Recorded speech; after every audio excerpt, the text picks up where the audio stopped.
बारे में जाना है जो अचंभित करने के लिए काफ़ी है।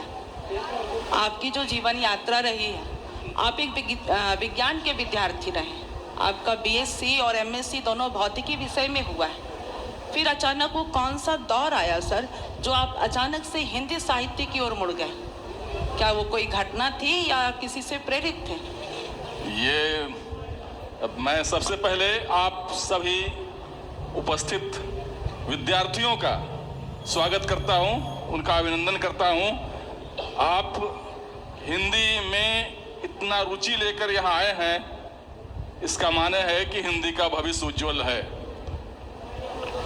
और जैसा कि रचना जी ने कहा, जब मैं कह रहा हूं कि आप भी तो यहाँ बीटेक के विद्यार्थी हैं, बीबीए के हैं, बीसीए के हैं, लेकिन फिर भी बहुत से लोग हिंदी के इस महोत्सव में भाग लेने आए हैं, तो आपके मन में भी जरूर हिंदी के प्रति अथाह प्रेम है।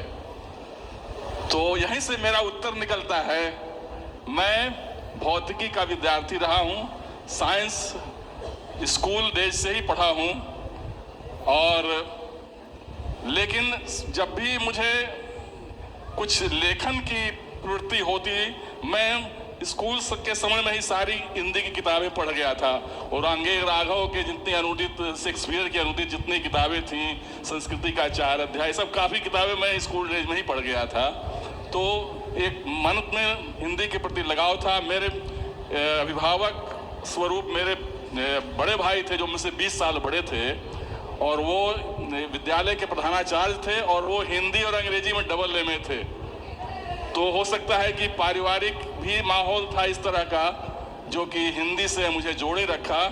लेकिन मैं साइंस पढ़ा, और साइंस में ऐसे मैं भौतिकी ऐसे आगे बढ़ा, लेकिन हिंदी के प्रति मेरे मन में जो लगाव था, उद्गार था, वो ऐसे नहीं, वो कायम रहा। क्योंकि कॉलेज में भी मैं हिंदी की पत्रिकाओं में लिखा करता था, और हिंदी की पत्रिका निकलती थी जैन कॉलेज आरा से, अभियान करके, उसमें मेरी कविताएं छपती थी। तो विज्ञान पढ़ते हुए भी हिंदी से लगाव रहा। लेकिन जमशेदपुर के टाटा स्टील में नौकरी करने के बाद, और वो भी अधिकारी के रूप में काम करने के बाद, वो हिंदी का जो लगाव था वो कहीं कहीं दब गया, लेकिन कुलबुलाहट थी जो ऐसे कायम रही। और सेवानिवृत्त होने के बाद मैं हिंदी को फिर से जीवित किया, बोला कि हिंदी के विकास में कुछ करना चाहिए। हिंदी के प्रति मेरा जो योगदान था वो जरूर होना चाहिए, ऐसा मैं समझा। और उसके बाद मैं लिखन शुरू किया। गहन लेखन 2014 के बाद से शुरू किया एक तरह से।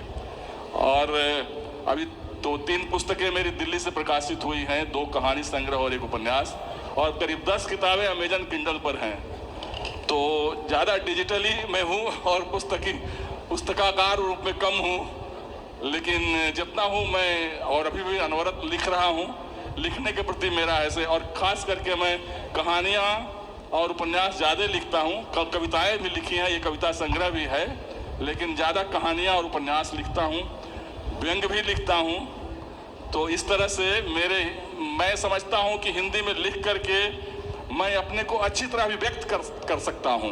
हालांकि मेरी अंग्रेजी में भी कविताएं लिखी हैं, लेकिन वो मज़ा नहीं आता है जो हिंदी में आता है।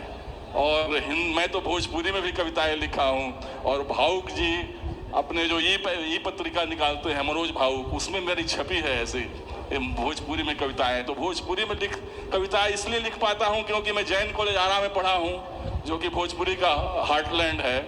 और मगही में भी लिखता हूँ, चूँकि गया में जन्म लिया हूँ, तो मगह मेरा मातृभाषा है। तो इस तरह से मगही, हिंदी, भोजपुरी और अंग्रेजी कुछ कुछ, तो ये 3-4 भाषाओं में मैं लिख पा रहा हूँ और लिखता हूँ मैं।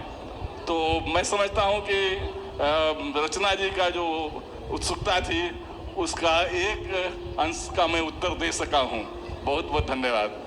धन्यवाद सर। मुझे लग रहा है कि हमारे बीच जो तीनों विद्वान बैठे हैं, पूरे के पूरे कॉम्बो पैक है। हिंदी के साथ साथ कई क्षेत्रीय भाषाओं में इन्हें महारत हासिल है। और मेरा अगला सवाल सदानंद सर से है।